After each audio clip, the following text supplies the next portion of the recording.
Hey guys, in today's video I am going to share with you guys, let's focus on mi cara por favor. I'm going to share with you guys my Cornflower blue nail polish collection, and I'm using Cornflower blue slightly loosely because there's one polish that's a little bit lighter but it doesn't quite fit into my pastel blue nail polishes, and really and honestly I don't have a lot of pastel blues. And then the other one is a little bit deeper, it's dusty and a little bit grayed out, but it doesn't quite fit into some of my deeper blue nail polishes. So I thought I would still mention them in this video because I feel like they go really well within this tone. They're all pretty much the same, if you could see that there. So I'll start off with the two oddballs in this whole bunch. I have Take the Lead from Essie, not quite a cornflower blue.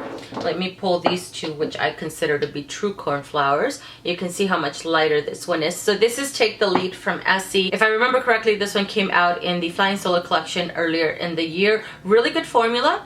2 coats to get fully opaque. This time around it did, I think it required an additional coat because my nails are a little bit longer, but still a very easy application. Still, it has a really good formula. It does dry to a demi matte finish, but it's not one of those matte finishes where you don't have time to apply. The other oddball of the bunch is from China Glaze. This is called Sample Sizing Me Up. This one, out of all of the polishes here, is the one that I reserve mainly for the fall and the winter because it's on the dusty side, it's a little bit grayed out, has an awesome formula, 2 coats for full opacity, and I want to say this has the old China Glaze. Yep, it has the old China Glaze brush, and still it only requires 2 coats because the formula is that good. 2 from OPI, I have Rich Girls and Poboys. Again, another one that has an awesome formulation. 2 to 3 coats. When my nails are a little bit shorter, it only requires 2 coats. This time around it did require a third because my nails are a little bit on the longer side, but the formula is still really good. Each layer doesn't take a long time to dry, so really love this one. And Fearlessly Alice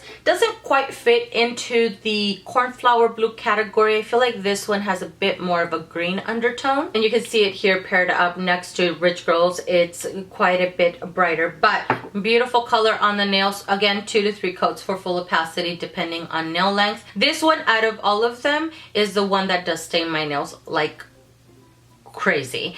This time around I only swatched it for this video, and just from swatching it and keeping it on my nails, maybe just for the time that I was swatching it, which couldn't have been more than 30 minutes to about an hour, it stained my nails like crazy. So I had to go in with my little cuticle remover solution with the acetone to remove a lot of the staining. But really beautiful on the nails, really vibrant. Dory from Zoya is a favorite of the bunch, and this one is the only one out of all of the polishes that I'm mentioning here that I've worn for a lengthier amount of time. I want to say the first time that I wore it for a good 5 days.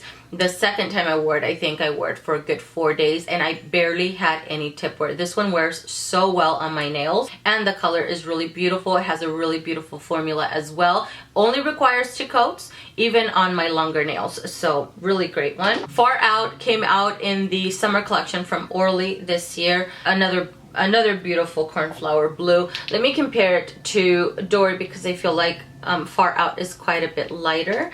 And let's see, let's get Rich Girls and Poboys because I think all of these come remotely close.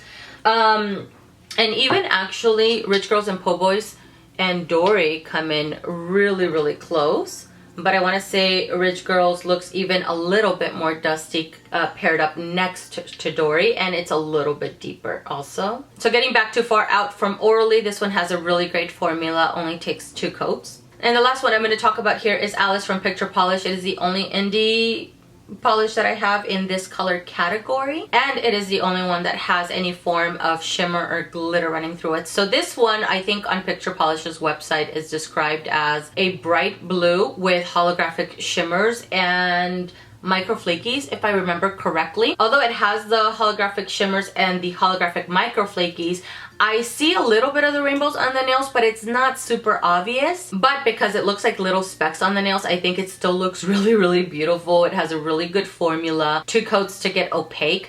This one I wanted to test out a little bit more because the last few times that I've worn it in prior years, I think this guy has always chipped on me at the 1-day mark, to where this time around the only thing that I did differently was add an additional coat. So I put 3 coats on the nails. Because my nails are a little bit longer, I wanted to add a little bit of that extra support. And then after 2 days, I wrapped the tips of my nails again because I had a little bit of tip wear and I didn't have time to repaint my nails, and I wanted to wear this one a little bit longer. So I wrapped the tips of my nails and went in with an additional coat of a top coat. And at 4 days, I had no additional tip wear and this guy did not chip on me. So I think the only difference this time around is that I added 3 coats instead of 2 coats, and that at the 2-day mark, I also added an additional coat of a top coat, and I felt like it helped this one wear a little bit better for me. So that is everything, guys. Thank you so much for watching. I hope that you guys enjoyed this video, and I will see you guys in the next one. Bye.